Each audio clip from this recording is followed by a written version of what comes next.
Oikein hyvää päivää ja tervetuloa jälleen kerran uuden liikkuvan kuvan ääreen. Ja koska on kaksi asiaa, mitkä ei koskaan mene pois muodista. Käteinen raha ja narsismi. Ja koska käteistä rahaa ei nyt ole, niin käytetään vähän aikaa narsismia. Ja puhutaan siitä, että miten meikäläisen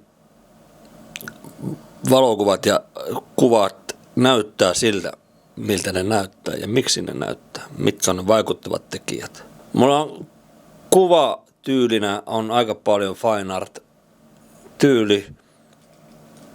Ja sitten mulla on portretteja teen aika paljon ja asetelmakuvia. Ja se mikä näissä on yhteistä hyvin pitkälti on aina se, että niin se näkyy tavalla tai toisella kukkia ja se miksikään kukat on valikoitunut kuvattavaksi tai osaksi kuvia on se, että niiden kukilla on tapana syventää kuvakerrontaa ja kukkien symbolismi on hyvin yksinkertainen. Kukkien symbolilla ja kukilla pystyy kertomaan tarinaa ja tuomaan sanattomasti lisää elementtejä sinne kuvaan. Ja se mitä tarkoitan on, että kaikkihan tietää punaisen ruusun. Ja punainen ruusu tarkoittaa yleensä aina romantiikkaa ja rakkautta ja intohimoa. Ja henkilö, joka punaisia ruusuja saa sylillisen, niin on luultavasti mitä otetuin ja rakastetuin sillä hetkellä. Elikkä sieltä se on yksinkertaisin esimerkki, minkä voi antaa. Mutta sitten käytetään muitakin kukkia. Esim. Suomen kansalliskukka kielo. Ja sekin tarkoittaa kieliä puhtaudesta ja valosta, uudelleen syntymisestä, viattomuudesta. Mutta se, että kielon tämmöinen kristillinen merkitys on Neitsyt Marian kyynel. Ja kielo symboloi myös nostalgiaa, joka myös nostalgia niin ikään on suuri inspiraatio minun tekemisessä ja kuvataiteessa. Nostalgia tulee 1600-luvulta asti. Aikanaan sveitsiläinen tohtori lanseerasi sen ja risti nostos, eli kotiinpaluu ja algos tuskaa. Eli kotiinpaluun aiheuttamaa tuskaa. Ja tätä peitettiin 1600-luvulta 1800-luvulle neurologisena sairautena. Se on itselle hyvin voimakas. Jotenkin tällä kun on vanha sielu, niin kaipaa niitä menneitä aikoja ja romantisoi hirveän paljon menneisyyttä. Niin kuin vanhaa musiikkia, vanhat kuvat, vanha taide. Ja haluaa hirveän paljon kunnioittaa sitä, mistä kaikki käytännössä on lähtenyt. Että se oma taideromantisointi ja se kiinnostus alkaa sieltä 1600-luvulta ja sitten menee sinne 1800-1900-luvun taitteeseen uusromantiikkaan. Niin sitten ehkä vähän myöhemmin. Ja mennään näihin kukkiin vielä hetkeksi, että yleensä kun me annetaan ja saadaan kukkia, niin nehän on elinvoimaisia ja ne symboloi sillä hetkellä elämäniloa ja elämänkauneutta ja luonnonvaroja kukasta riippumatta. Ja siinä vaiheessa kun kukka alkaa lakastua ja tiputtaa terälehtiä ja haperoituu, niin sen symbolinen tarkoitus muuttuu kuolevaiseksi menetetyksi. Ja näin ollen se kukaan elämä on päättynyt. Tai se, että niin se muuttuu se symboli siitä kauniista romanttisesta ruususta, joka on täynnä intohimoa. Niin pikkuhiljaa sen elinkaari muuttuu jätetyksi, hylätyksi ja on äärettömän dramaattinen.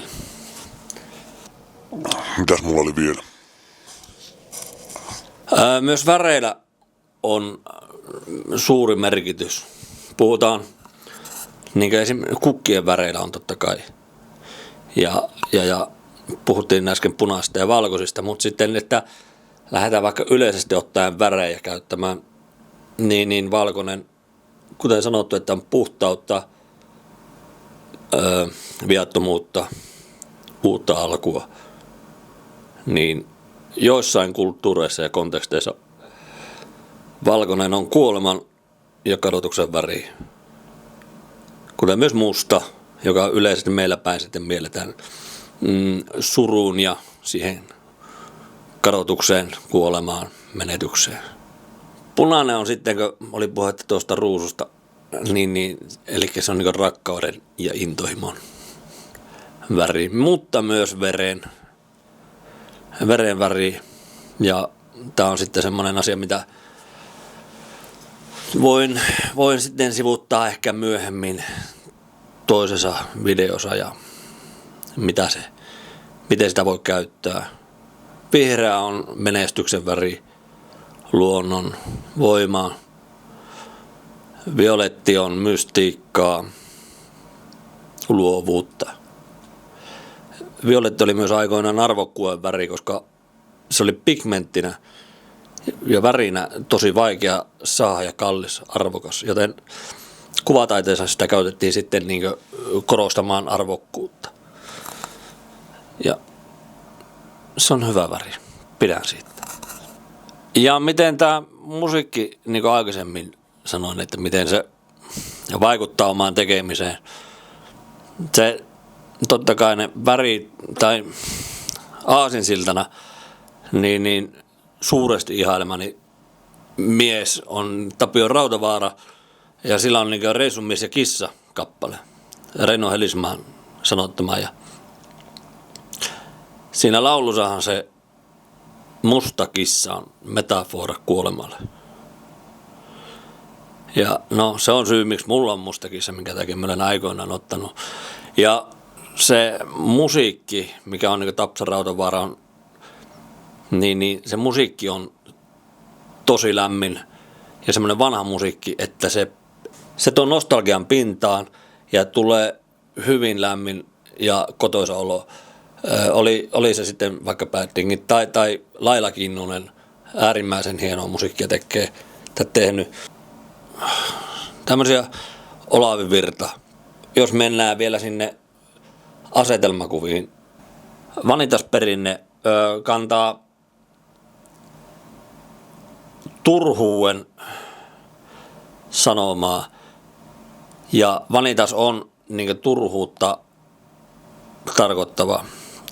Vanitas-taiteessa olennainen osa on mädäntyneet hedelmät, tiimalasit, kellot, raha, kolikot, kruunuja voi olla, pääkallot, luut. Ja niiden tarkoitus on symboloida kyllä sitten elämän turhuutta. Ja se on yksi asia, mitä mä olen kyllä tykännyt tutkia. Ja varsinkin näinä päivinä, että jossain kohti ehkä on tarkoitus, haluan kyllä, mulla on suunnitteilla tehdä vähän pari isompaa vanitastyötä, mutta se on sitten tuonempana, koska vielä en usko, että tai ehkä kaikki tuommoiset, mulla puuttuu siitä tekemisestä vielä aika paljon, mutta joskus joku päivä. Ja vanitastaiteen yksi olennainen sanoma on memento mori. muista kuolevaisuutesi. Ja Vanitas-taiteessa, kuten sanottu, on asetelmassa pääkalloja ja rahaa, mädäntyviä hedelmiä. Niillä kaikilla on tarkoitus, mitä ne symboloi ja mitä ne kertoo. Ja se, että mitään se et saa mukaan tältä.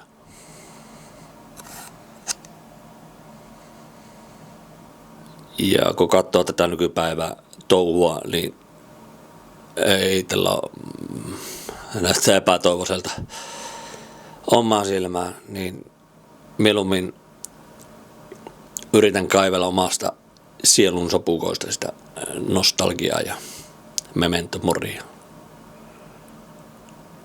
Niin kuvataiteessa kuin musiikissa, elämän aatteissa.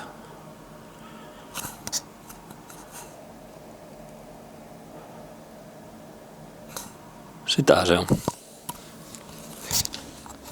Ja tusen tack och trevlig resa, sanoi ruottalainen, kun reissulle lähti. Se oli tämmönen video ja ei mitään, katsotaanpa seuraavaan kertaan. Palataan.